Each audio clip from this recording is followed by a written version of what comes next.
香港カンフー武術学院の総教練真鍋学山でございます。今回もよろしくお願い申し上げます。さて、今回も少年党解説シリーズその22ということでございまして、前回は、第3節の探査をということを解説してまいりました。次はですね、我々のグループでは、通常1回しかやらないことを2回やりますので、ちょっと技が細かくなりますが、しっかり覚えていただきたいと思います。重複するような形であっても1回しかやらないという形であってもやることは一緒でございます。そんなに変わることはないのでしっかり覚えていただきたいと思います。次の技はジャムソンでございます。こちらの方に字が出てますね。ジャムソン、こういうふうに言います。この技はですね、非常に基礎的な技術の中では大事な技、特にダンチーサオでは、出てまいります。ダンチーサオは、英春拳の基礎的な技の羅列を対人練習という形の中で技の羅列をで、一つ一つの基本的な技を覚えていくという対人練習になるんですが、そこでも出てまいります。ジャムソンですね。まずこのタンサオがこんな感じでタンサオが出まして、その次でこのタンサオの形になってからどうするかというと、ジャムサオはまずこう縦にしまして腕を、でみぞおちに向かって肘を絞って肘をみぞおちの中心に向かって絞っていくような調子で、中心に向かって、絞っていきます。タンサオからジャンプ、タンサオからジャンプということです。非常に単純な技なんですが、なかなか使うのが難しい技です。次のチャムキューの段階になった時に実際にこのジャムサオというのが現実の技として使えるという段階になってまいります。しかしこれがなかなか実際に使うのが難しい技でございます。収めなければならないカンフーが非常に多い、そういう条件がピタッとあった時に、このジャムサオというのは力を発揮するということで、初心者にはなかなかできない技です。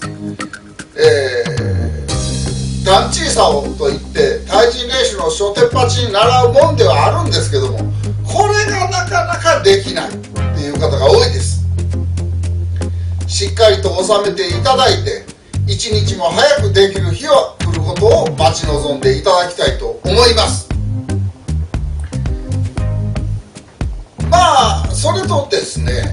一般的な英春拳の中で、ジャムサオの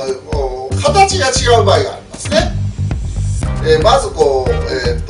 手首でですね、手首で下にこう落とす、脇は開いて手首で、脇開いて手首で返すだけの技になっている場合がありますが、それは英春拳の根幹から外れるような技術になりますので、それは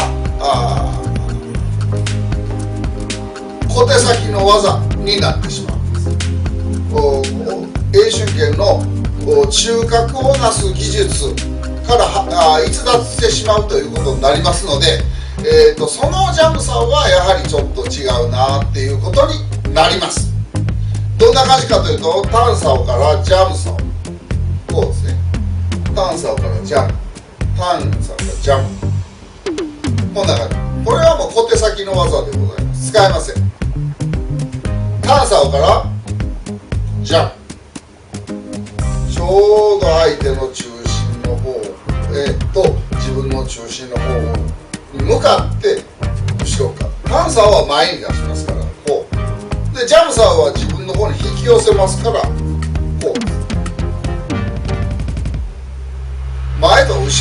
ね。ターンジャムターンジャム、こんな感じになるようにしていただかないとダメでございます。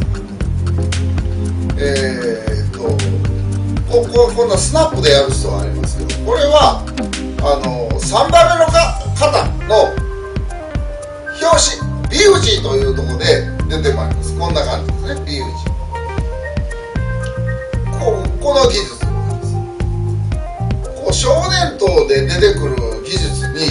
B 打ちの技術なんかいりませんよ。少年刀の技術から枠から外れた技術が B 打ちでありまして、少年刀の技術の中に B 打ちの技術なんかいらないんです。そういうふうに理解していただきたいと思います。つまり B 打ちの技術はいらんということですね。そこら辺をしっかりと頭に叩き置いていただきたい。なるほどと。少年刀の技術の範疇の中で、最後になる型の技術がひょっこり出てくるということはありません。それはそれで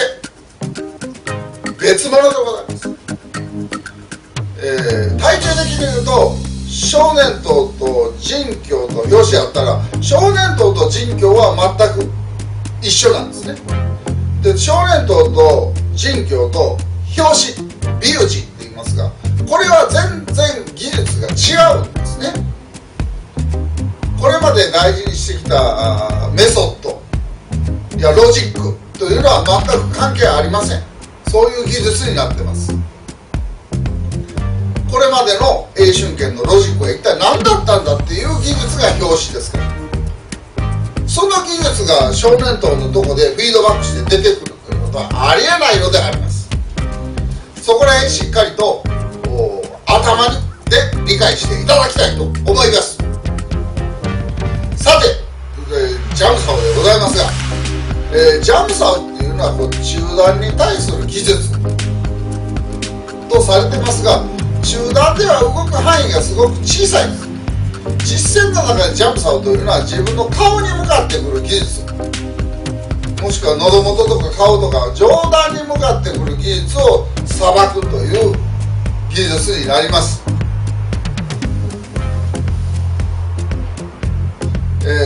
そこら辺ができるようになるにはなかなか時間がかかります。